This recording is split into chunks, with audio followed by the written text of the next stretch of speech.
Hi, everybody. Welcome back to the Be There in 5 podcast. I'm Kate Kennedy, your host. Sorry for the slight delay on this Sunday. You know what's interesting about having a kid is that it's, generally speaking, a great time. But if you don't feel well, it's a journey. I'm not even hungover. I just, was experiencing a bit of a headache when screens and audio really would exacerbate.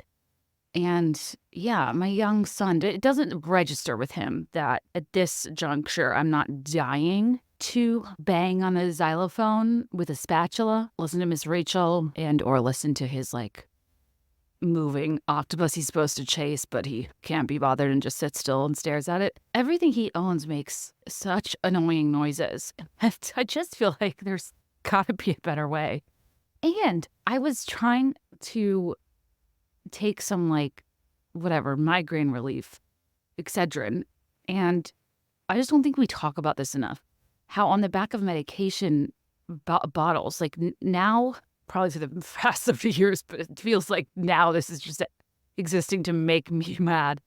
You have to peel back the instructions on the back of the bottle to get to the dosage info, which I just think is nuts. Has there ever been anybody less interested in trying to separate and peel back a tiny piece of paper on the edge of a medicine bottle to see if they should be taking one or two than a person with a migraine? I have no idea how many I just took or if that was correct, but I just can't believe the high burden placed on the consumer in that moment.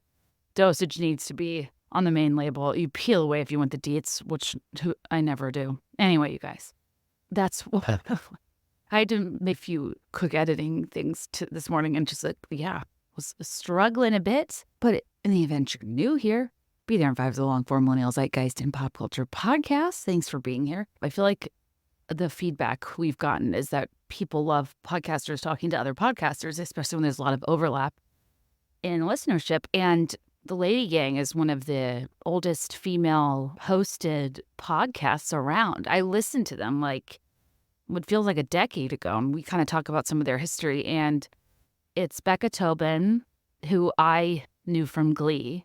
She also had a Hallmark movie a few years ago about ice skating that I loved. Very talented actress, dancer, singer, all the things. Jac Vanek, who is one of the original scene queens from Warped Tour. She had a whole brand that she started when she was a teenager and still has. She's just a delight to follow on Instagram. She's an influencer, still in the music scene. She's her own true crime podcast, I believe. And it just has really good personal style, and I love following her. And then Keltie Knight is, I think, chief correspondent now for E! News.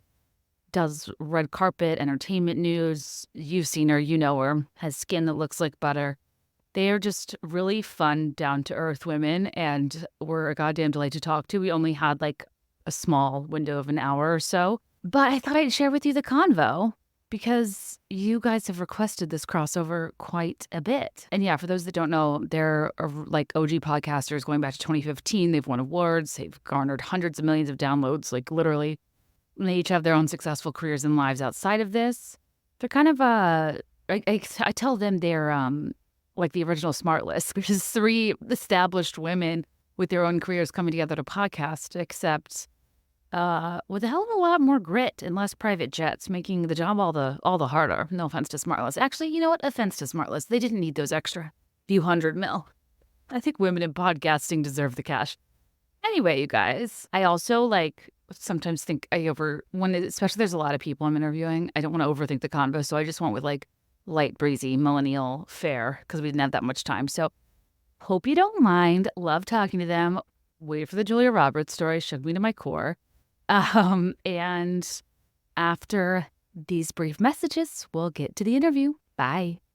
This episode is brought to you by Helix Sleep. I know what you're thinking. How can I buy a mattress I sleep on every night off the internet and not try it myself first? But Helix Sleep has got you covered because they have a super customized and quick online sleep quiz. I took mine many moons ago and was matched with a Dusk Luxe because I wanted something that, I like soft and my husband likes firm. We met in the middle at a medium. It has foam and coils. It has a cool topper because I get hot when I sleep. They ask you so many questions, what position do you sleep in? Trying to figure out what kind of support you might need.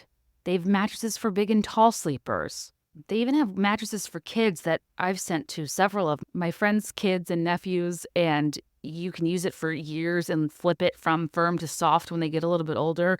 You don't have to take my word. Helix has over 12,000 five-star reviews, but consider this the 12,001th month. Well, 12,001st. There it is. There it is. Plus, Helix mattresses all come with a 10 or 15-year warranty depending on the model. Unlike other brands, Helix mattresses do not contain fiberglass, which can be harmful to your health. I don't know if you've seen on the news, there's a lot of health issues and lawsuits happening lately related to fiberglass mattresses, and I sleep easy knowing Helix doesn't use it. And I just want you to know that Helix also supports military, first responders, teachers, and students by giving them a special discount on site. But truly don't be nervous about buying a mattress online. The Helix Sleep Quiz takes into account your individual sleep preferences to match you and your partner with the perfect mattress for you. And it's been awarded the #1 mattress picked by GQ and Wired magazine. It's even recommended by multiple leading chiropractors and doctors of sleep medicine as a go-to solution for improving your sleep. Helix is offering up to 30% off all mattress orders and 2 free pillows for our listeners. Go to helixsleep.com/BeThereIn5. That's helixsleep.com/BeThereIn5. This is their best offer yet, and it won't last long. With Helix, better sleep starts now. Seriously though, these pillows. Swapped out every pillow in my house for it. I'm yawning as I talk about it because this is how badly I wish I was sleeping on my Helix right now. Going into this holiday week, I don't know about your plans. I don't really have many, but I plan on going outside in the sunlight. Wherever sunny days take me or you, a handy pair of sunglasses should always be in reach. And with Pair Eyewear, you can switch from prescription frames to sunglasses in a snap, literally. Their collection of sun tops can help protect your eyes from UV rays and minimize glare while driving with polarization, all without carrying around another pair of glasses.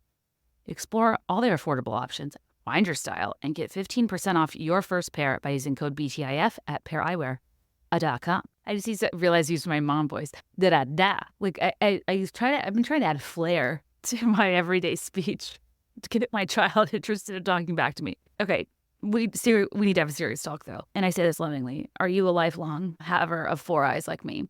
I've had terrible vision my whole life. I've had glasses my whole life. I've had contact lenses since I was like in 3rd grade.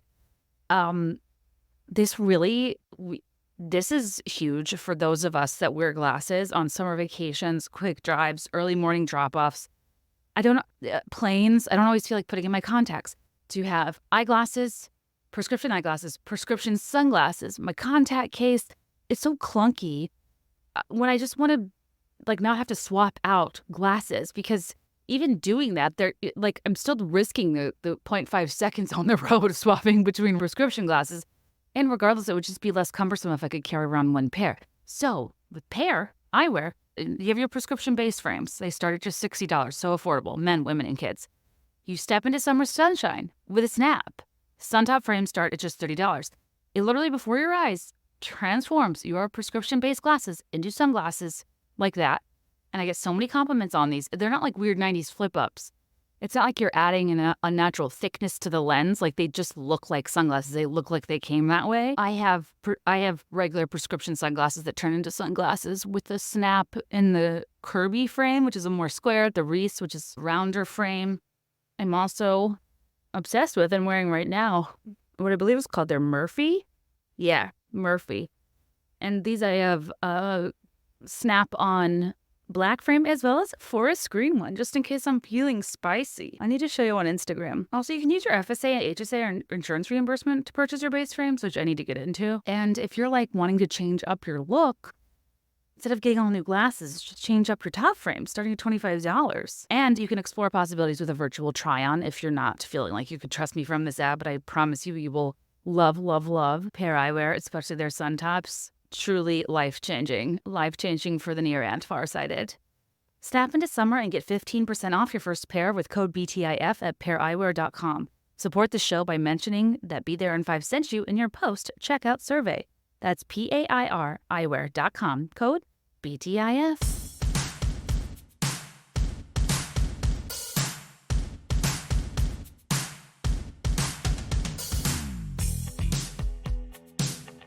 This is like one of the most requested crossovers like of all time. They've been podcasting for so long. I feel like I was around when you guys like had a different name, which was probably like 8 years ago. And I'm so excited to welcome Jac Vanek, Becca Tobin, Keltie Knight, members of the wildly popular podcast, hosts of the wildly popular podcast, The LadyGang. Thank you for coming on the Be There in 5 podcast. Thanks for having us. We're big fans. That's so nice. Becca was just telling me she was listening to the Jessica St. Clair episode. I think we're all fans of and deep divers too. I mean, anybody who podcasts like insane people like us, like we just love the art of chit chat. Oh, it's so true. It really is. It's like a senseless activity, but yet so fulfilling.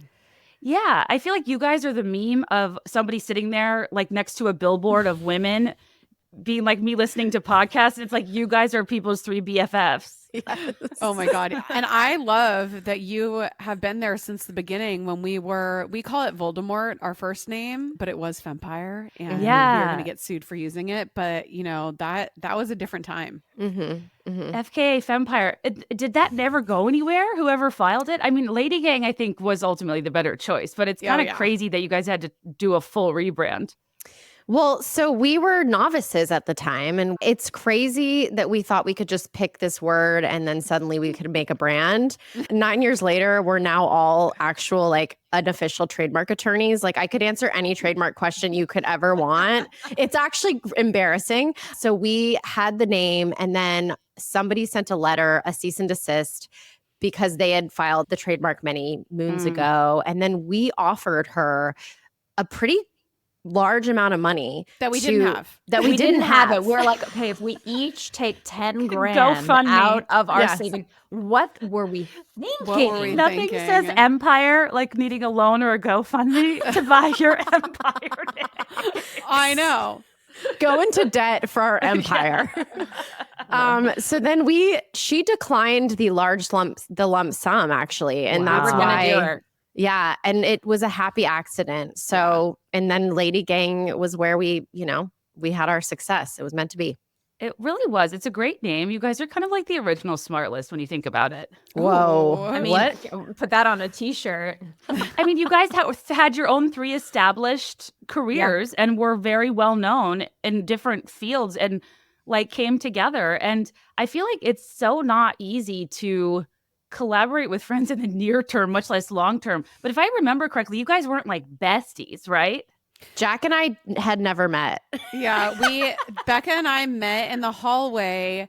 We're having a meeting with a network so they could sign us. And we're like, okay, what's our pitch? And our whole pitch was, it's like drinking mimosas at brunch with your friends and just like talking shit. Meanwhile, Becca and I are both like, hi, nice to meet you. Let's walk in and try to pitch this thing. But it was great. Amazing. I think for us, it allowed us to really set up really good boundaries with each other. And we also don't like everybody gets to live the inside jokes with us. It's not like we're going and hanging out and like, talking about all these things and then trying to bring it back to the podcast where people aren't going to understand what we're even talking about. Like everybody is listening to the conversations that we're having as we're having them on the podcast. Yeah. Pretty much. We're not like Smartless where they refer to having dinner every Sunday at their friend Jen's house. And we're like, we all know you're eating dinner at Jennifer Aniston's house. That's actually the conversation I want to listen to. Yeah. Is you guys but we don't have a Jen's Sunday dinner. We don't see each other unless we have headphones on. And also, we're not like Smartless because I saw a video of them and they're on a private jet ordering lobster tails. And I was like, I guess that's what the $600 million deal from whoever you got that from. And I was like, I think they overpaid. I'm going to be honest with you. Like knowing how much money you make on a podcast, I was like, there's actually no way you can recoup this. So someone just wanted to be on that jet eating lobster tails with Sean Hayes. And you know what? More the power to them. Wage gap. And we're the ones that get screwed from it. Yeah. Like I just worked up to Economy Plus on my book tour. Good for you. It's a slow pipeline. Do your thing, girl. It really is funny how like watching their HBO show is a special type of maddening because every city they share a suite of the 4 seasons. They fly private from show to show. And their whole shtick is not prepping before an episode because they surprise one another with who it is. So it's like they do no work. Yeah. Wait, like with the guest? They surprise them? Yes. One person picks it and their shtick is like, we don't know who this person is. But then every time a woman comes on, they're like, how are your kids? Like, and she has like a huge career. They don't know how to talk. I mean, I have a lot of thoughts about Smartless. I have a lot of thoughts as well. And I also have so much anxiety. If somebody surprised me like that every 2/3 of the episodes, sometimes I wouldn't know who these people are. And I think sometimes they're Googling, like Wikipediaing when they're getting the intro and being surprised, or there's a producer like sending them questions. Wait, who, like what type? I'll be honest, I've never listened to a single episode. Well, let's not promo Smartlist right now. We can't promo Smartlist. Becca and I can vent about this to each other at another time. But the fact that they don't prep, I mean, Keltie's the only one in our group that does do prep. And when she tries to get us to prepare with her, we always lose the email. We always forget. So we're sort of like Smartlist.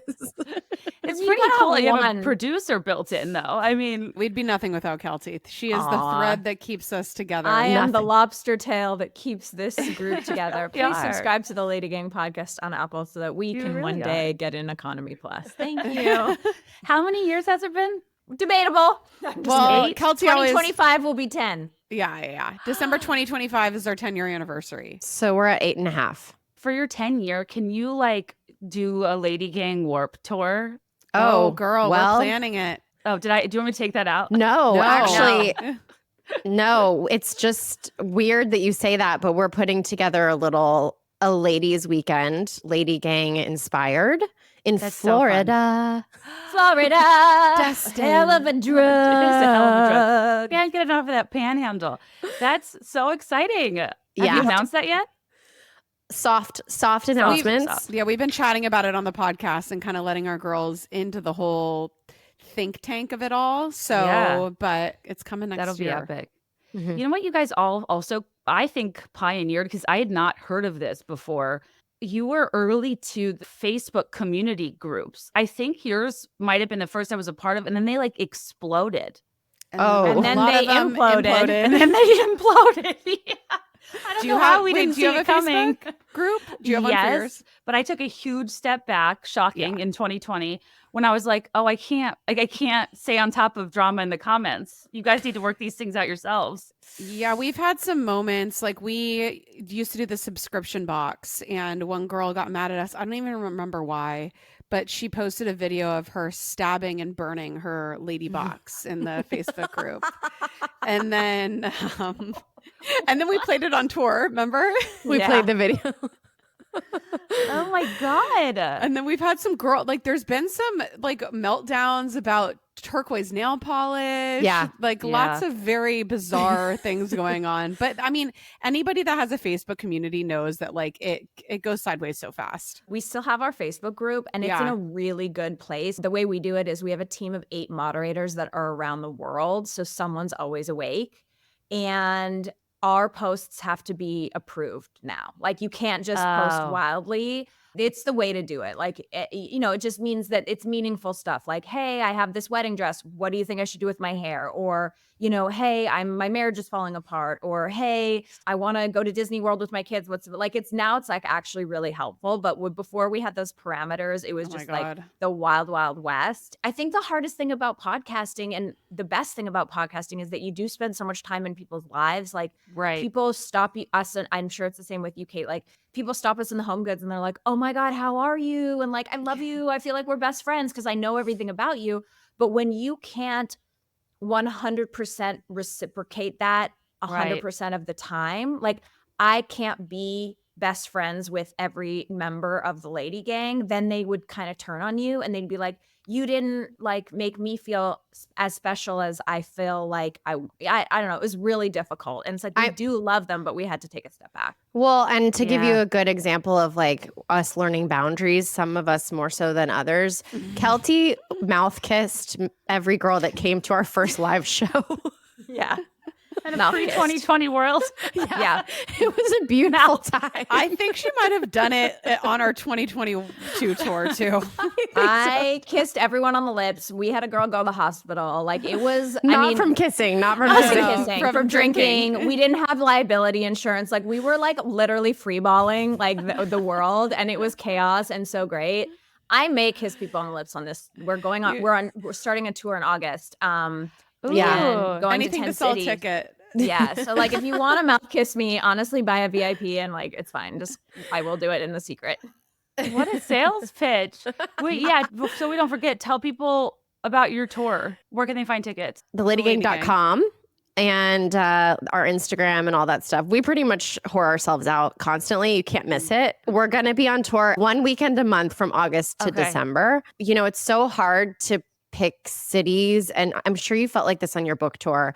We feel so bad because there's girls living in cities that we've yet to visit and can't get to. And like venues are so crazy. Everyone's on tour right now. So everything's already booked. Like for us to go to the Pacific Northwest, it was like, you can do it in a park. Like there's a public park available. Yeah. But we're hitting they're like my friend Susan's backyard and we can all sit around the fire, which honestly, Susan sounds great. And if you can figure out how to sell the tickets, we'll come. But and it would be like 5 of our fans that we have in Tacoma, Washington, you know? Right. It's like it works out. It's tough, but they're fun shows. Everybody gets pretty bombed, including us. It's called You Never Forget Your First Tour because we were like everyone's first podcast. And so it's like we're theming it out where like you can wear your prom dress, you can wear your wedding dress. Like we want people to like wear their like the good stuff. Like it's like kind of prom-y themed and stuff. So we're excited. Or if you're like me, you can wear a white Von Dutch sweatshirt, which is what I was wearing when I lost my virginity. And it actually didn't come off my Dutch sweatshirt. And I didn't remove it either. It stayed on. So that was my first. Or Maybe Tom Sandoval of you. She kept her t-shirt on. It was 2004.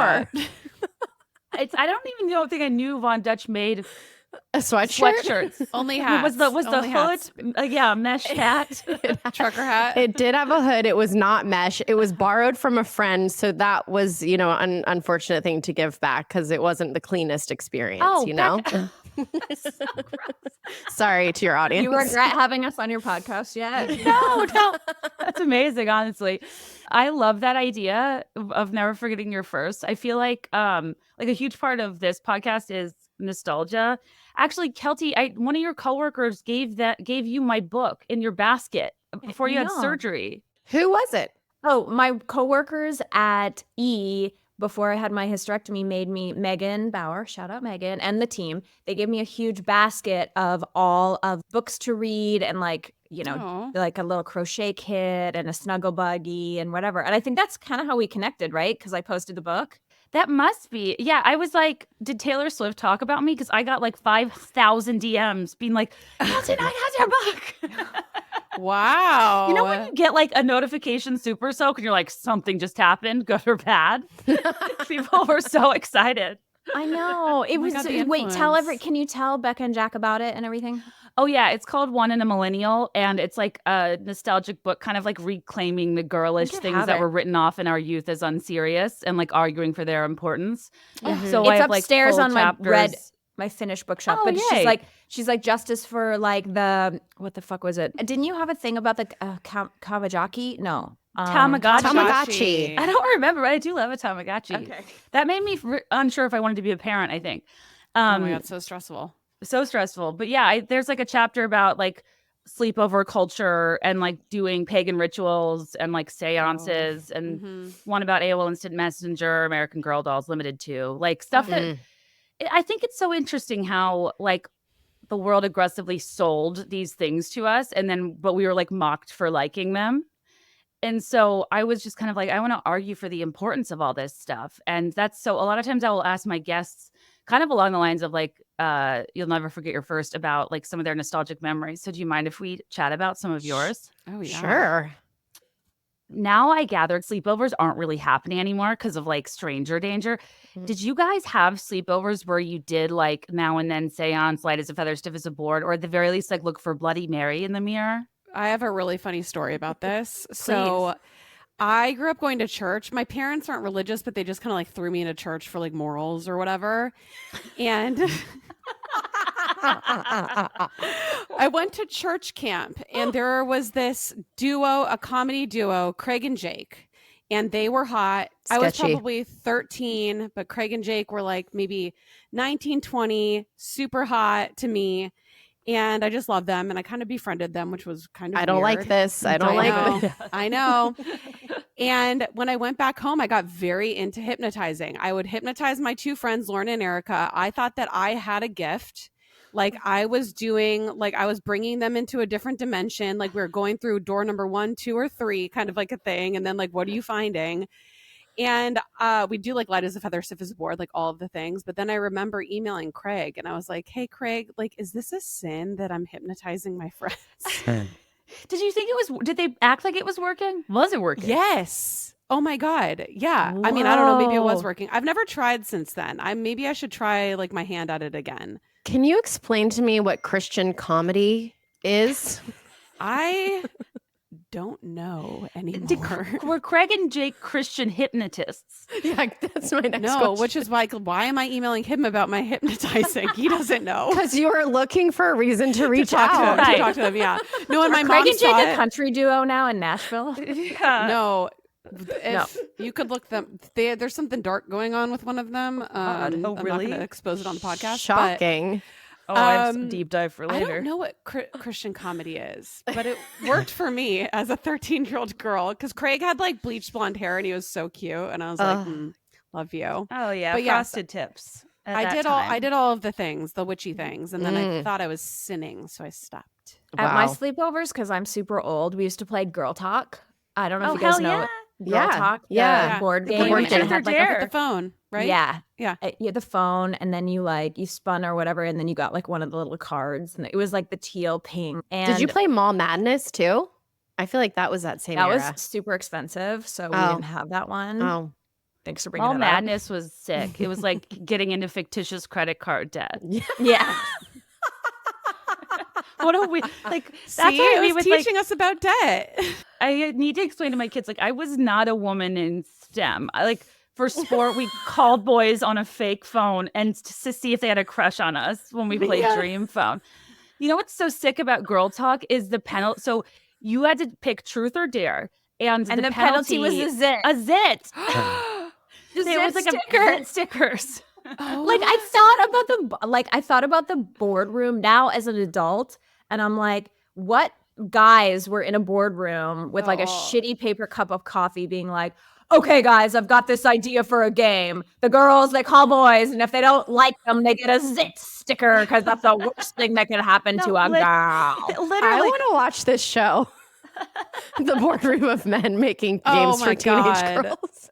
That is a great idea. Great idea. Show. Yeah. It's like Mad Men, but weirder. Like, it's like, I'll tell you the most embarrassing story. My husband did this is random, but he went to base camp of Mount Everest with a friend. They did like the hike. And so I didn't talk to him for like 3 weeks because they were doing the hike. And when he came back, he like had this journal and he's going through the journal. He's like, oh, here. And then he's like, and then this is when Jeff and I figured out an underwear for women that doesn't have strings on the side to annoy you. And I was like, you got so bored walking up to Mount Everest, and he had like a drawing of it and everything. I was like, you know what men should do? Design. Yeah, it was like like the cup that John Cena wore in the Barbie movie. Did you ever see it? No. Yeah. Okay. Where it like this is a weird. I know this took a weird turn. Sorry. With a hinge. A hinge with like no edges. Bikini.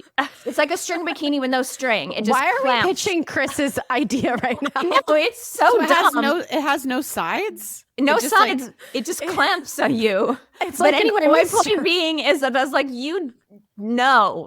men know. Don't stop making the things. I know you picked the lace for my 13-year-old Victoria's Secret bra, and it's itchy as fuck. And if you had tits, you wouldn't have picked that lace because you would know it's scratchy. Oh my God. Men. Sorry. Creeps. Men, you're so right. And realistically, girls want to be wearing Von Dutch sweatshirts in their intimate moments, and we want to be comfortable. Yeah. No lace.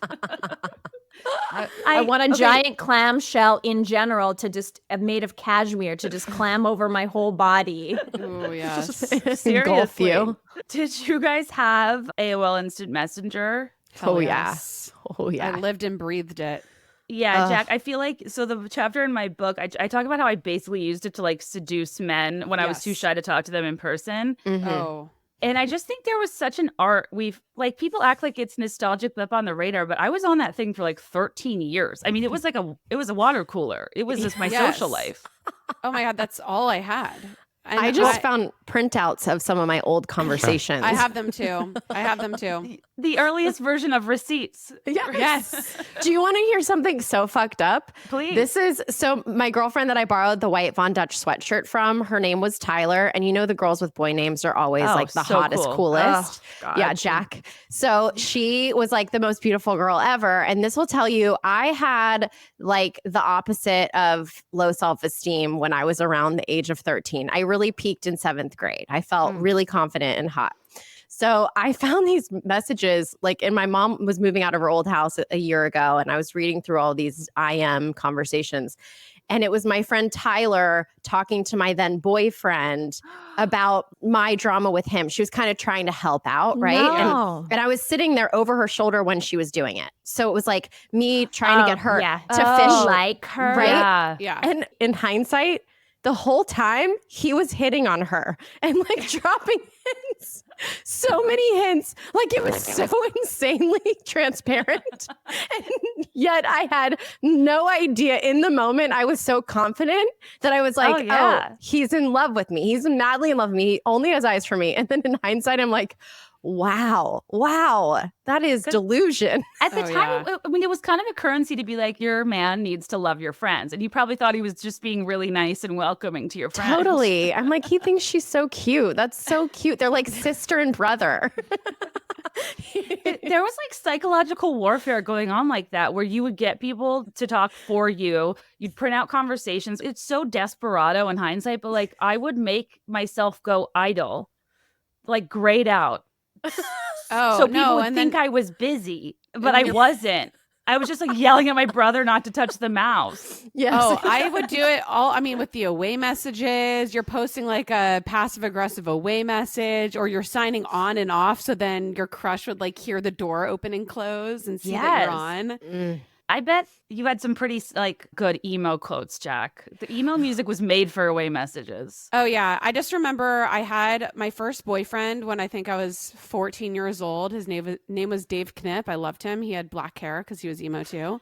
And then I broke up with him. I don't remember why after 4 days. And then my away message was, oh my God, this Bad Religion song. And it said, "There will be sorrow no more." And that was my... For 4 days. 4 days with Dave Knipp.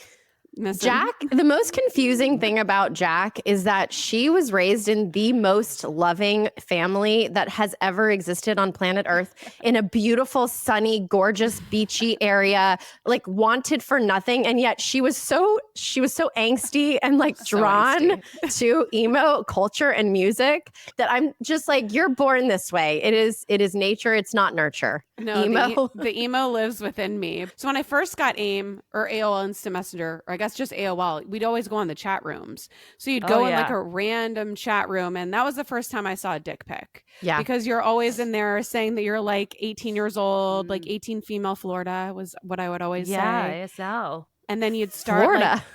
I always said Florida. It seemed like exotic. Weren't you living in California, the apex of culture? Yeah.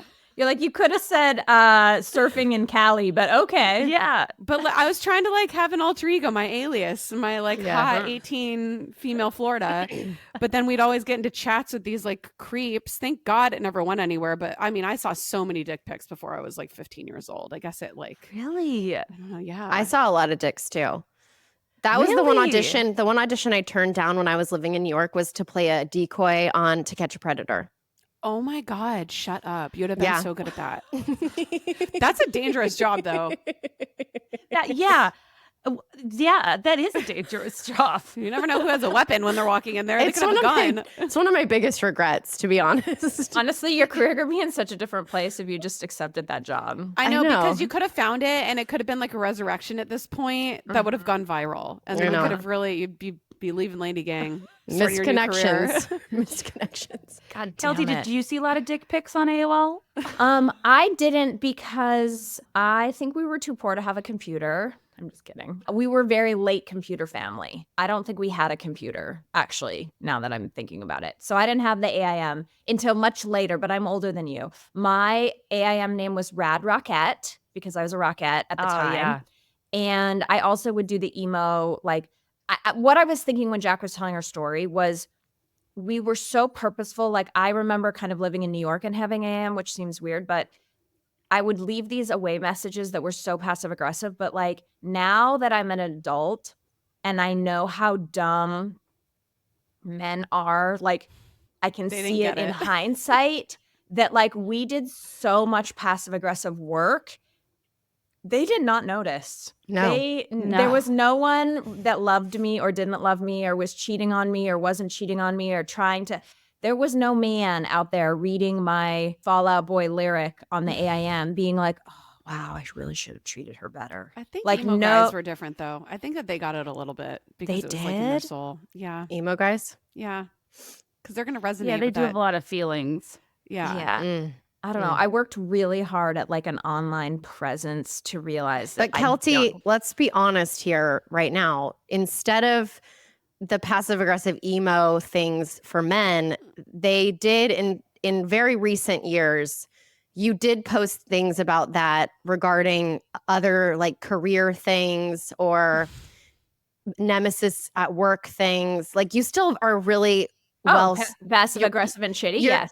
No, you're really well versed in like the passive aggressive dig, truth telling, subtweet.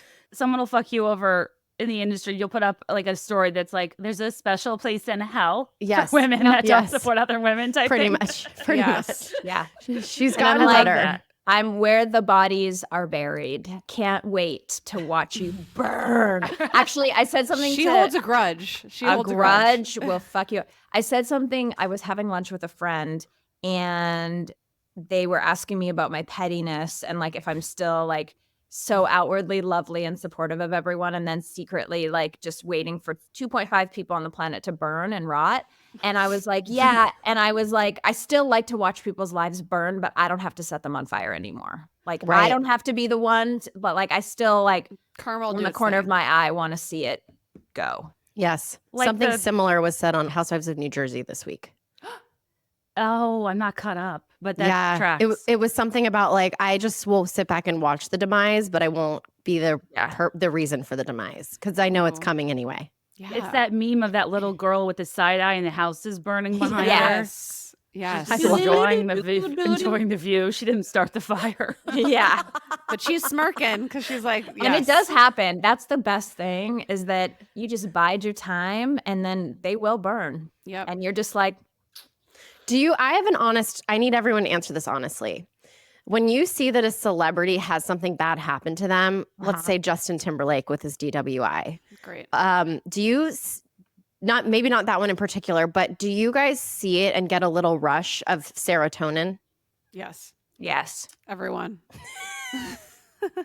I think I get like I knew he was a piece of shit. Like, so yeah, I guess so. Like, right. But even if it's somebody that you are neutral on, you know, like, take it or leave, like just somebody that's famous and rich that has like an oopsie daisy in the public eye. Are you sort of, my knee jerk is always, and I hate it. It's always like, this is exciting. Yes. No, I'm like, I want to drink all of the tea because you don't deserve it. But then I feel so bad. But I think it's just human nature, right? I only feel happy if it's someone that's been mean to me. And then I'm like, karma's a bitch. And then the rest of the time I turn back into robotic Keltie and I'm like, this isn't about me. So it's fine. Just thinking about I love myself. it all. I love everything. Well, and for your job, you can't appear to delight in it either.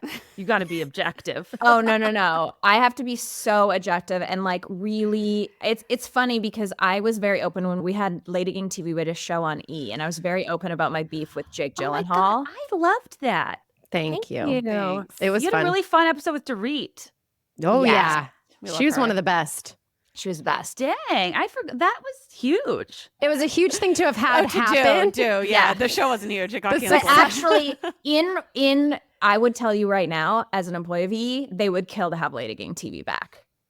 Like at the it time, was such a great because format and they had the Kardashians, and the Kardashians ratings were like, that was the bar. And they were like, everything else has to hit the Kardashians ratings. And like nothing could. But like if we were getting, you know, a little less than 1 million viewers an episode, And they were like, anything less than $1 million is a bomb. But like now, E would kill for 800,000 people to watch a cable show. Like it would be the biggest hit on cable. So the Real Housewives of Salt Lake City, Jen Shaw arrest 18 to 49 was 850,000. Wow. Really? Yeah. Oh, yeah. Like, That's crazy. Cable's like, it's tough now. So they would kill for that. But anyway, it was really exciting because we were like the first people. They were like, oh my God. And then I remember all the other podcasters like Morning Toast or whatever. They were like, if this can happen for us, like if we can all turn our podcasts into TV shows. And then it's just Smartless. Wait, do they have A bunch of TV men show? who are already famous. Yeah. And rich. And they were like, they just called them bros at Netflix. And they were like, bro, let's make a show about us. I mean, in their defense, we were slightly more niche, or like it was a little more niche. But will you finish saying what you were saying about Jake Gyllenhaal? I very like publicly did not like Jake Gyllenhaal because we had a moment on a red carpet and I had talked about it and then I wrote a chapter about it in our book because I'm petty like that. And it was just funny because even when I started working at E, like, I don't know who Jake's publicist is. And like, since then I've been like, I forgive you, Jake. Like I've seen him since at things. And I was like, I blew this up in my mind. But even my boss was like, are you okay to do this interview? It's not Jake Gyllenhaal. Like I have to be really careful what I say. It's like known beef. Yeah, it does go around. One way though. One way. Only one way. He doesn't know I exist. He doesn't even probably know he was a dick. She only has a 2-way with America's sweetheart, Julia Roberts. Yeah. Oh my God, I forgot about She that. hates me. Julia Roberts came for Keltie on a carpet. Yeah. Yeah. Like actually? When I saw CDs on the cover of a book that wasn't mine, you betcha I was so interested. Because today I wanted to tell you about a book called Honey, a coming-of-age story that follows the meteoric rise of singer Amber Young as she navigates fame in the late 90s and early 2000s era of pop music superstardom. This is by Isabel Banta. She, like many of us, grew up in the late 90s and early 2000s, obsessing over the pop stars of the era, watching MTV, TRL, you name it. With the recent resurgence of 90s fashion and newfound interest in celebs of the era, she knew it was a setting she wanted to explore. And just listen to some of these reviews. This delightfully nostalgic debut full of millennial-bait Easter eggs charts early aughts teen pop princess Amber's rise to stardom. Pressured by the demands of music producers, the media, and fans, she shakes off the need to please and finds her truest self. Honey is delicious. As a quote by a little-known publication called People magazine, it's 1997 and Amber Young has received a life-changing call. It's a chance thousands of girls would die for. The opportunity to join a girl group called Cloud9 in Los Angeles and escape her small town. She quickly finds herself in the orbits of fellow rising stars Gwen Morris, a driven singer-dancer, and Wes Kingston, a member of the biggest boy band in the world, ETA. These are fantastic, fictitious boy and girl group names. I love that this is aiming to redefine narratives of some of the most famous pop icons of the 90s and 2000s and reimagines the superstars that we idolized, we hated to love, loved to hate. They were often over-sexualized and underestimated.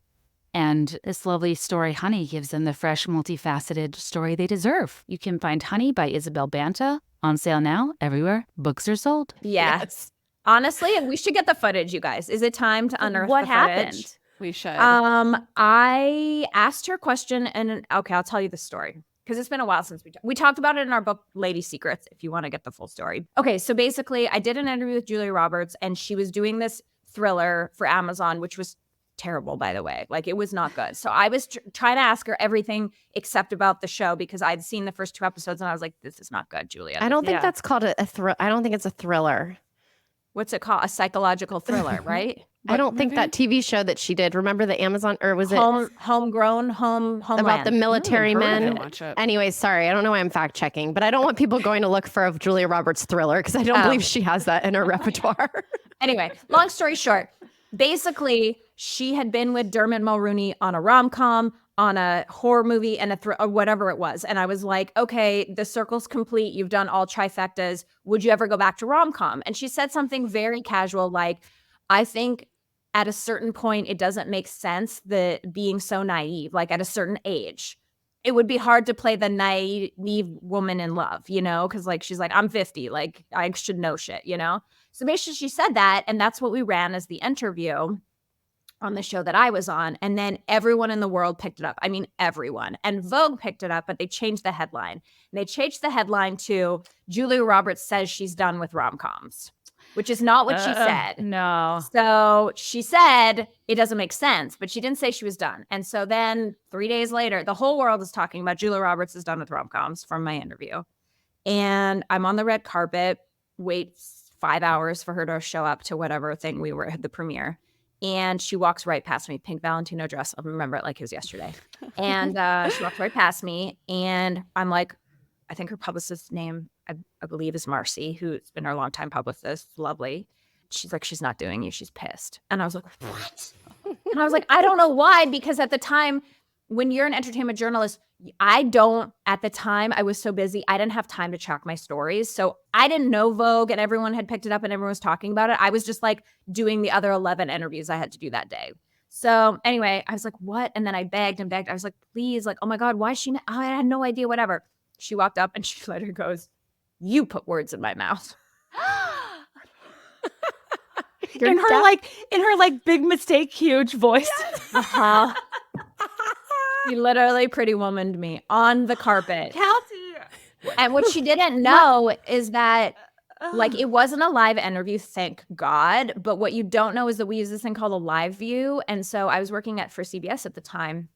And the live view goes to every CBS station in North America, the world. Like anyone that takes a feed of CBS is watching it at all moments. So like it went to thousands of offices live and people were watching it. And I was like, and I didn't know why she was mad. So I didn't understand. I was like, what are you talking about?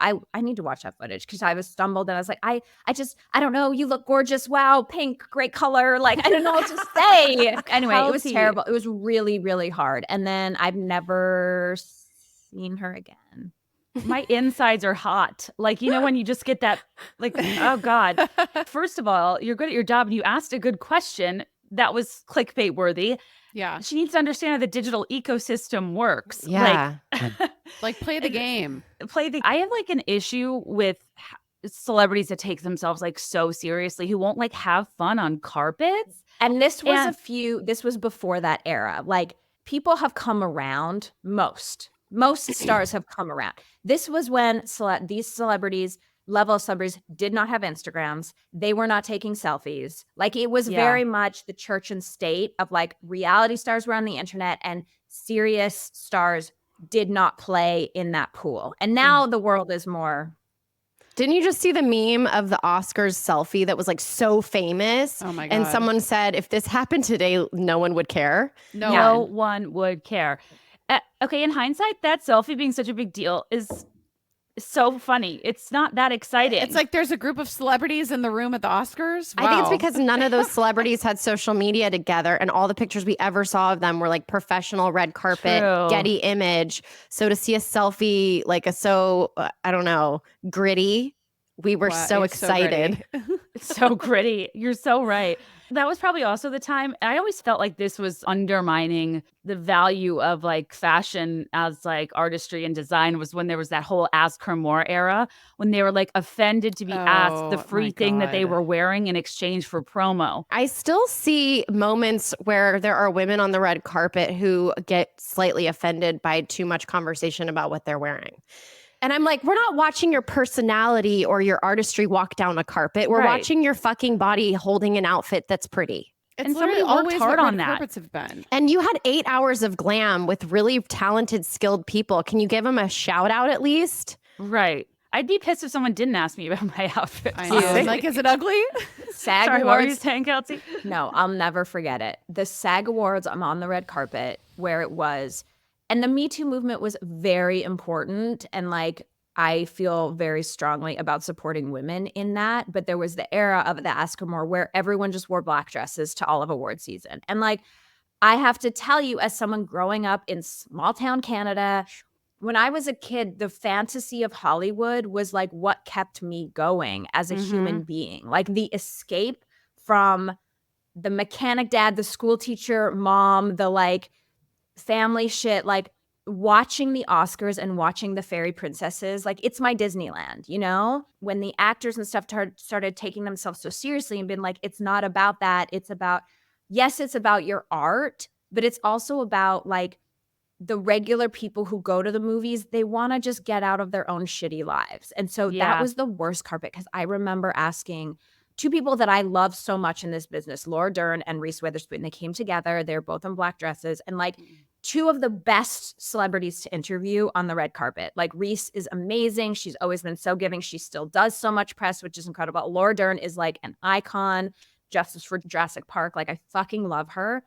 And you would go to them and you'd be like, so guys, like, I don't know, like, so the movie, you must be so happy to be here. This is great. And then I threw in at the end, because this is the fantasy, it was like, and you guys look gorgeous tonight. And I remember Laura Dern she was so lovely and did a wonderful job, but she was like, yes, I'm wearing Dior. And then she gave me like verbal history of like the support that Dior has given women over, like, and I was like, Laura, we just want you to be pretty. You know what I mean? Like, this is not the moment. Like, We don't need the history. it was really a hard season. And I really felt like if you have a $3 million Dior deal and you're in the ads and you're making money off this, you can wear the hot pink gown. You know what I mean? You're a show pony. We're show ponies. Show pony it up. I kind of forgot about that phase. Was asked for more product of Me Too? I think so. Yes. Oh, well, then I feel bad disparaging it. No, you didn't disparage. It was like, it was an era and it was a thing. And I think that the world has figured out a really nice way for everything to coexist. You know what I mean? There's certain places that make sense to do your big, serious, very artistic, very like, what do I stand for interviews? And then there's J-Lo in her ridiculous rose dress at the Golden Globes this year, the glamour of it all. We can have both. We can be all things, guys. We don't just have to be smart or pretty. We can be smart and pretty.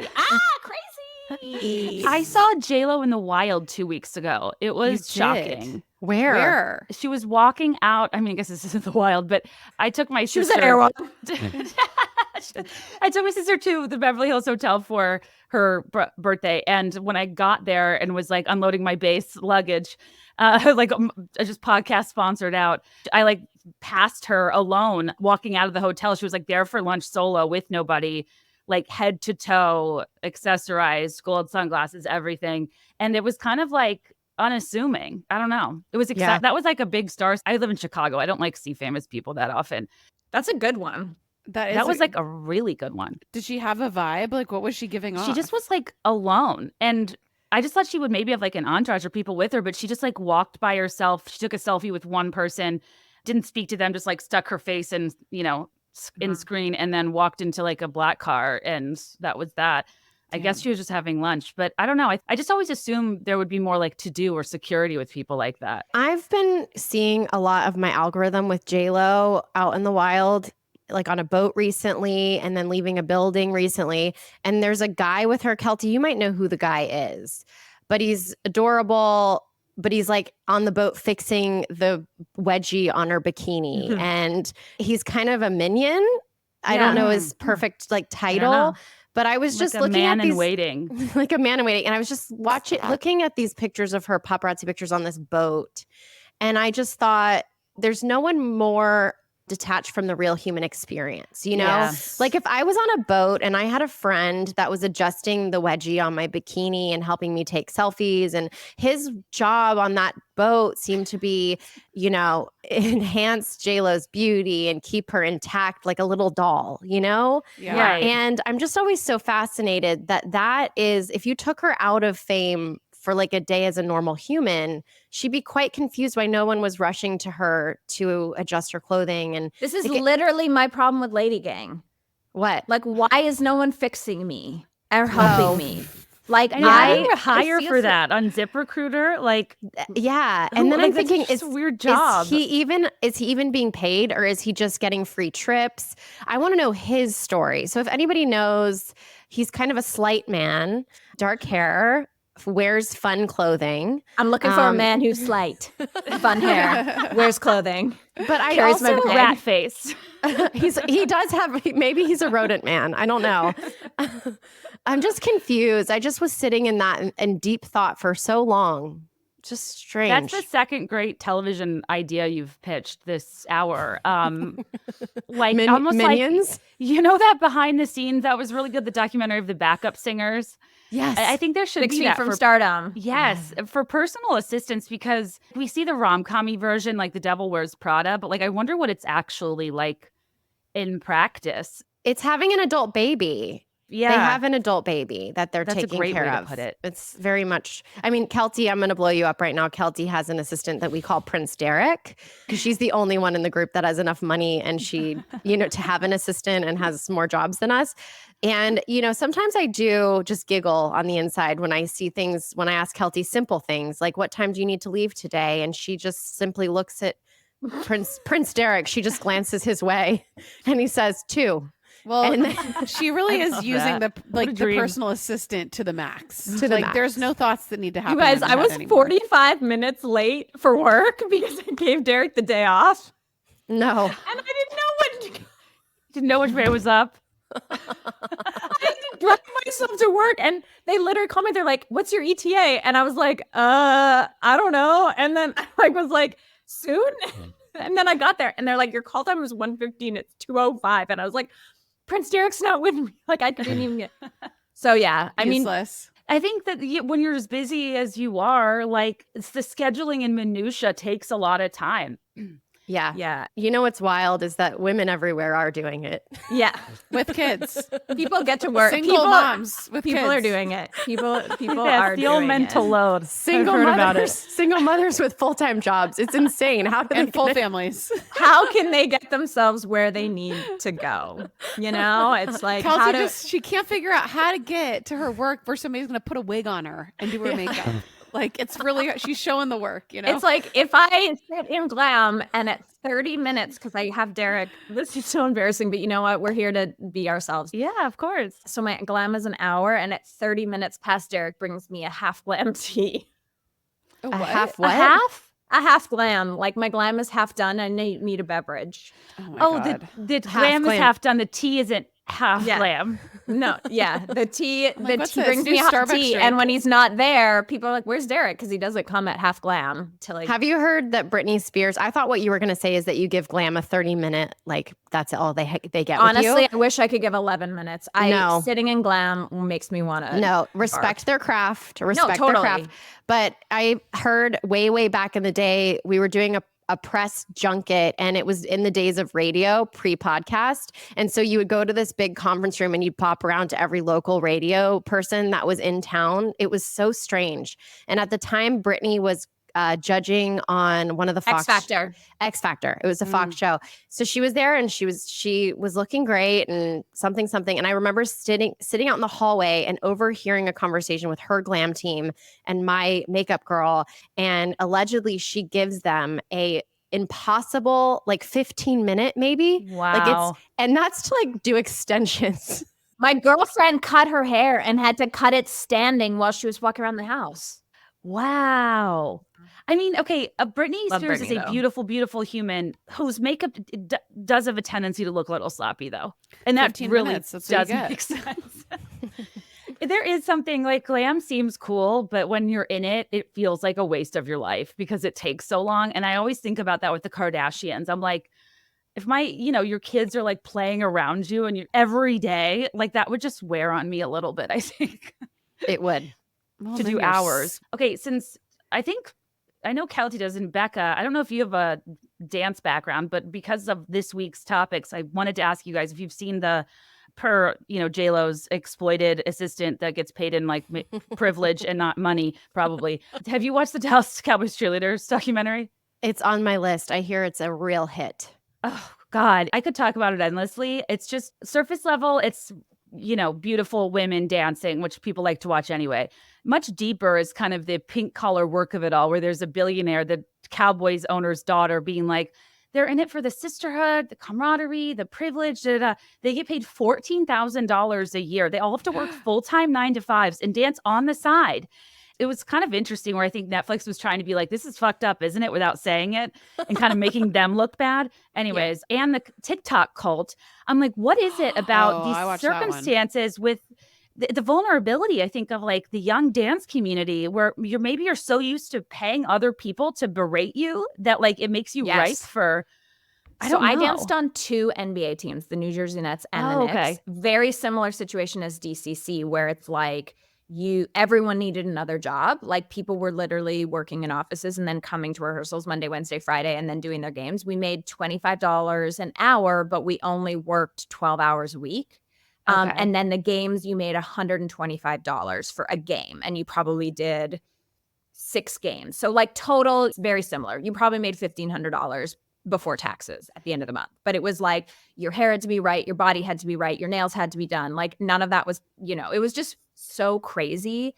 And I think as a dancer and a performer, there's just a lack of opportunities. So you just take what you can get. It was like, okay, that, and then I can go dance on the weekends at the club to like make more money. It's just wild. Like that's all that's open. And it is so strange because when you look at like the amount of money those men's sports are taking in, it wouldn't have been out of the question to give each one of those girls $50,000 salary. That would be a blip in what those brands and teams are making. I know. And it was just, it's so wild. And we were also, Becca and I were dancers in the era of like, I don't know about you, Becca, but like I was weighed every week and like measured. And like, I feel like the DCC is trying to like change that about themselves. But like, that Kellyanne or whatever her name is literally like, you've been looking a little fat. Like they're so fucking cruel. Like it's crazy, but that's anyway.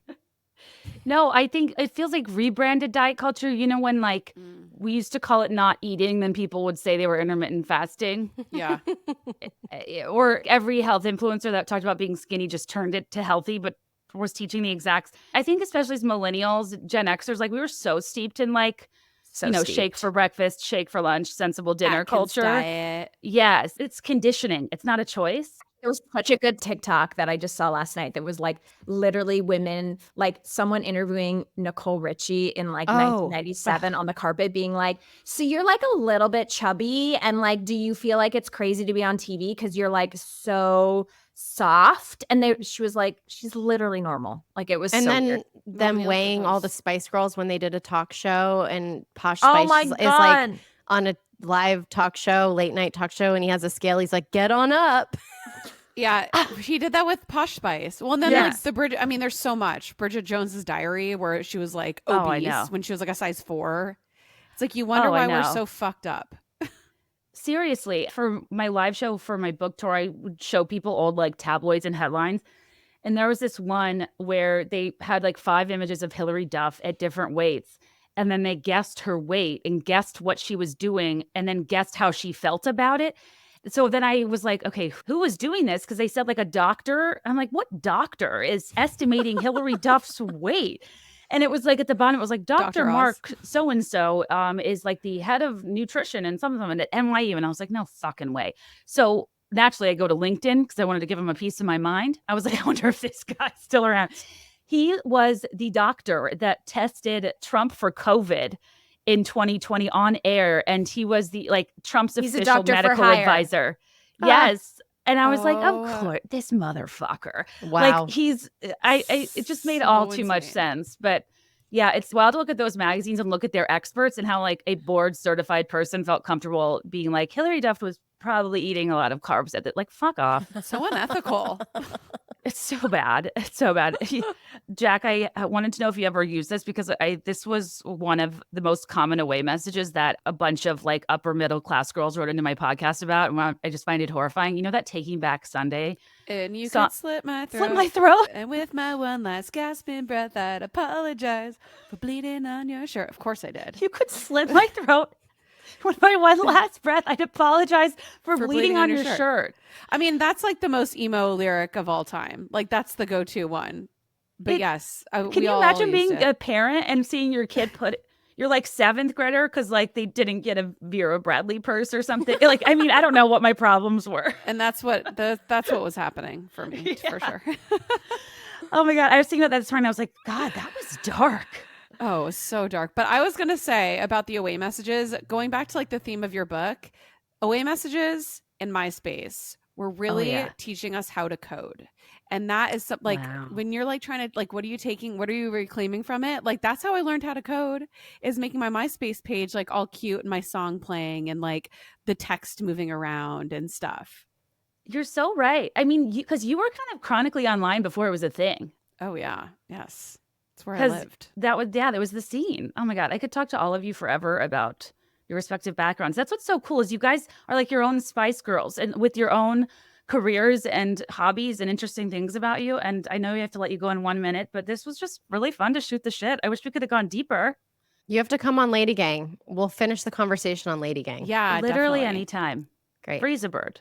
Perfect. Just let me know. Freeze a bird. Free as I'll call your assistant. Really quick, can you guys just tell everybody where to find you individually? I'll do it for us. At Jac Vanek, at Becca, at Keltie, at the LadyGang. Tour starts August 6th in Austin. It's super fun. It's sponsored by ClearStem Skincare, and we got them to give us free skincare for every single person that comes. And so the skincare is amazing, and it's worth more than your ticket. So just come for the skincare and then just stay for the show. We're so excited about it. And then the podcast is available wherever you get podcasts. Amazing. Are you guys coming to Chicago? Yes. You got to Oh, come. I'll be there. come. Is it sold out already? No, No, but that's one of our good, really, really good cities where girls get so wild and it's so fun. Rowdy. Okay, well, I'm going to come. Yeah, and no, I'll say definitely hi. come. Yay. You guys are the best. You're the best. Thanks for having us. Yeah, thanks Yeah, for of having course. us. Talk to you soon. That was so much fun for me. I hope you guys enjoyed this much quicker of an episode than I usually put out. But a good time, even if not a long time. Also, I can't help myself but bring up Dallas Cowboys cheerleaders, America's sweethearts, like everywhere I go. If you want more of my thoughts, Courtney and I did like maybe an hour 15 about Dallas Cowboys Netflix documentary on patreon.com/BeThereIn5. That's also one of my favorite vlogs I've ever done, where Kelly and I are in LA. The same weekend I saw J-Lo, and we go to the worst psychic of all time who gives Kelly the worst advice. It's a trip. We give you a little tour of all the LA hotspots and all that good stuff. That's patreon.com/BeThereIn5. Also in 2 weeks, track 5's coming up. Doing something special this year that I have not done before that I'm nervous about. We initially capped it, I think, at $250, but we added some more tickets. It's at Chop Shop here in Chicago. It's so effing fun. I just want to make it like a tradition, and we haven't done one in 2 years. But we've had we actually technically had 4 albums come out, and Courtney and I deliberated over the playlists this past week. It was cutthroat. We had a lot of songs to factor in and maybe add in. And the point is kind of like to hear songs you might not hear at like your average bar, you know? Anyways, excited to see some of you in 2 weeks. I like always am just so antsy to do a live show when it's been a while, and I miss you guys. And I just really need to scream sing, is it over now? Who doesn't? But anyway, you guys, I hope you have a great week. Support our sponsors, Pear, Helix Sleep, the book Honey. Rate and review 5 stars, share with a friend, tag me, tag the LadyGang. Really, all of the things that come along with Desperation Hour. Support your local podcast. Okay, guys. Hope you have a great week. I will be back next Sunday. And until next time, as always, let me know your thoughts and I'll let you know mine. I'll be there in 5, I swear.